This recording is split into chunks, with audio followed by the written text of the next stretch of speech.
Meus amigos, bom dia. Eu fico impressionado, às vezes, com o que aconteceu com a indicação do Joaquim Levy para ser o homem que iria segurar a situação econômica e financeira do Brasil. Diziam que ele era um homem extremamente transparente e, evidentemente, logo ele mostrou que não era, porque visitou sorrateiramente o Tribunal de Contas para fazer pedido em favor da aprovação das contas que já estão até hoje penduradas aí, da Dilma Rousseff.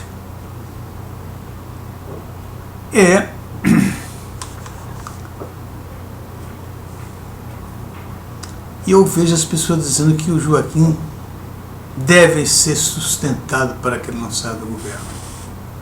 Olha, do meu lado, eu percebo exatamente ao contrário. Eu acho que tem que sair o governo todo, inclusive o Joaquim. Porque Joaquim não mostrou ainda o que ele veio fazer nesse governo. Primeiro, foi numa situação bem adversa. Eu, como profissional, não aceitaria a posição do ministro da Fazenda da maneira que ele aceitou. Ou seja, entrar no covil dos petistas, né? Todo mundo sabia que o mercadante ia botar muitas bananas no caminho dele. A própria Dilma Rousseff.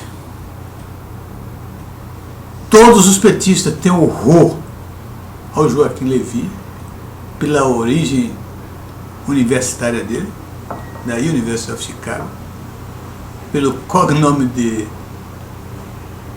neoliberal, pelas ideias, nem sei se ele tem isso, mas dizem que ele é um neoliberal. Então, eu acho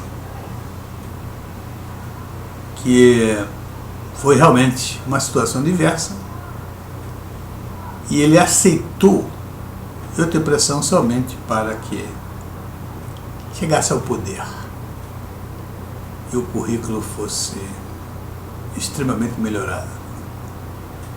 Porque o que nós vimos até agora, Joaquim foi para lá para fazer o ajuste fiscal, não fez, não tem capacidade de fazer.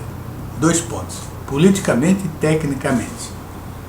Politicamente, porque ele não tem capacidade de liderança. Ele não é um homem carismático. Ele não é um homem convincente. E as ideias dele sobre ajuste são muito pequenas. São muito feijão com arroz. São coisas repetidas que nunca deram certo. Entendeu? Então eu não vejo porque o Joaquim está aí. Segundo, ele foi para controlar a inflação. A única estratégia dele foi aumentar a taxa de juros, o que fez arrebentar o país mais ainda. E me parece que vai aumentar mais ainda a taxa de juros, vai arrebentar mais ainda o país.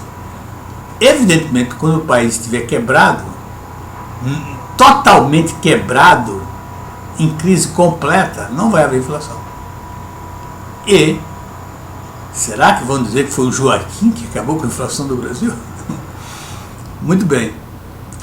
E segundo, que ele garantiria, pelos contatos que ele tem e pela posição dele de neoliberal, ele garantiria o grau de investimento do Brasil. E nós vimos que o Brasil perdeu esse grau de investimento e está prestes a perder o outro, por outra agência. E aí a vaca vai para o brejo, tudo. Segundo, Joaquim fica ameaçando com aumentos de impostos. É a única maneira que ele tem para aumentar receitas nesse país, é isso. Ele não sabe pensar outra coisa. Ou seja, ele pensa de acordo com o que existe por aí. A maioria das pessoas pensa, né? Mas ele não é maioria, porque ele tem uma formação Ele é um PhD da Universidade de Chicago. Ele tem a obrigação de pensar diferente. Mas ele não pensa diferente. O Joaquim está parecendo mais um moleque de mandado da Dilma. Porque, inclusive, o Temer disse que para ele falava sobre... Tomar um cafezinho aqui. Para não esfriar.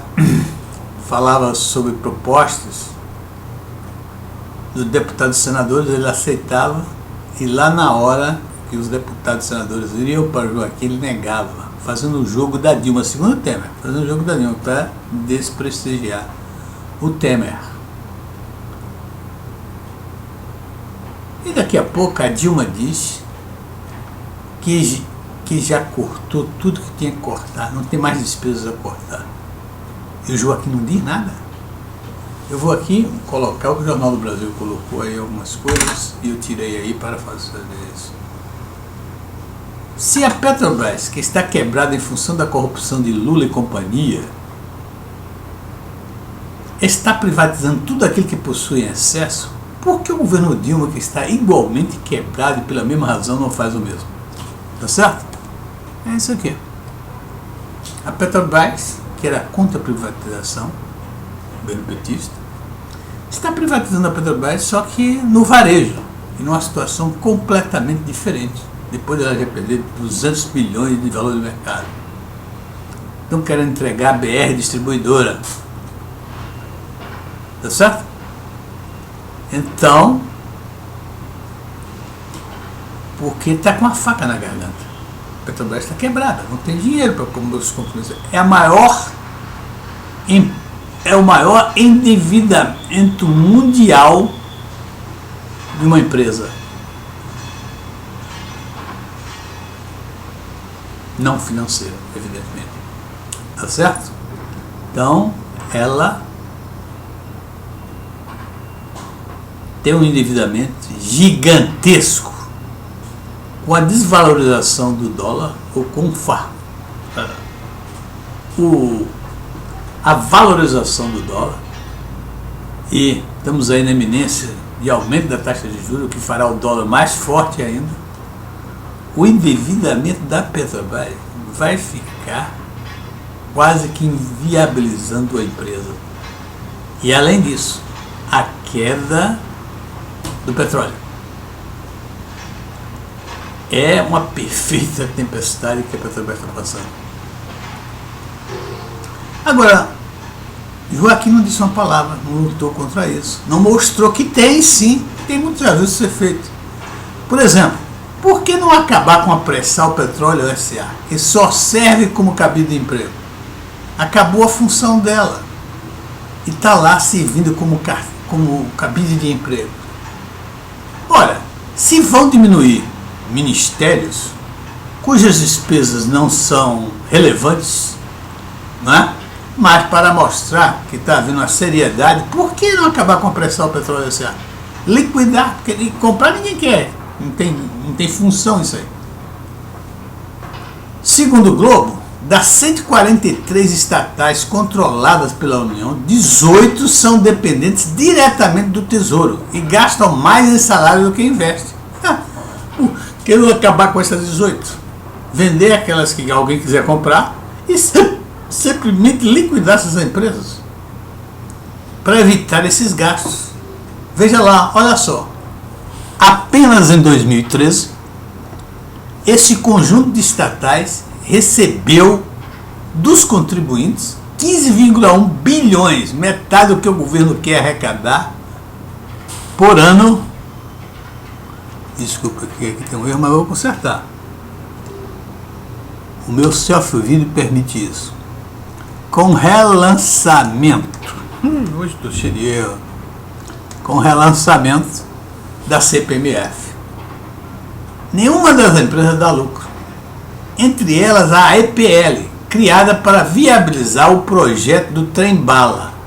O projeto foi abandonado, mas a estatal sobrevive. Mas Mas aí está. Desculpe, agora vocês vão ver. Mas a estatal sobrevive. Ora, como é que diz que não tem mais onde cortar? Tem e muito. Só que esse governo Dilma é um governo ideológico, é um governo que acha que o Estado tem que ser grande. E essas empresas estão aí exatamente para dar empregos aos aliados, ou conseguir aliados. É para isso que elas existem, não tem função econômica nenhuma essas empresas. Quer dizer, gastam, recebem, num ano, 15,1 bilhões, metade do que o governo quer arrecadar por ano com o relançamento da CPMF. Por que essas empresas estão aí? Por que não ajustar isso?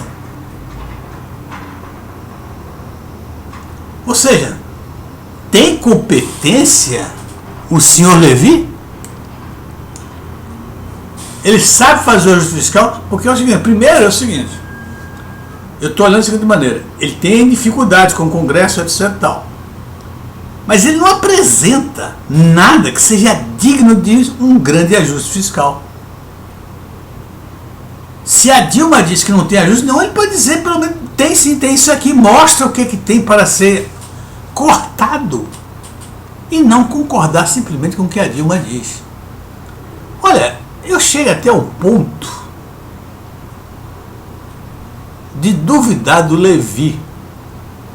Realmente um governo sério tem um Levi que pertence ao Bradesco dentro de um governo sério. Porque se o Levi procura tanto agradar Dilma Rousseff que lhe é hostil,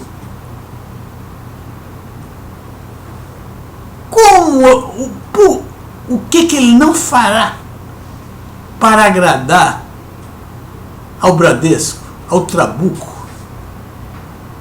E eu acho extremamente conflitante você ter como ministro da Fazenda um homem do Bradesco, uma instituição financeira pesada e que tem uma importância muito grande dentro da economia brasileira. Eu acho que isso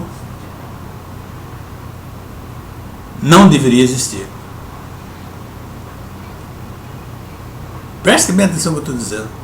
Ele procura agradar Dilma de qualquer maneira. Imagine o que ele faz para não agradar ao Trabuco, ao presidente do Bradesco. Isso é uma demonstração clara de que o senhor Levi não deveria ser um ministro da Fazenda. Ok, pessoal, muito obrigado.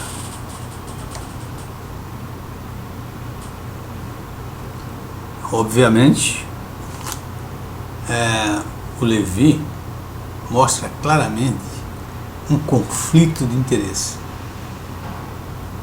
Um homem do Bradesco, um homem que foi indicado pelo presidente do Bradesco, que não aceitou, foi ele convidado, ele não aceitou e colocou o Levi. Isto é um conflito de interesse muito grande. Um homem do Bradesco no Ministério da Fazenda. Ok, um abraço e até a próxima.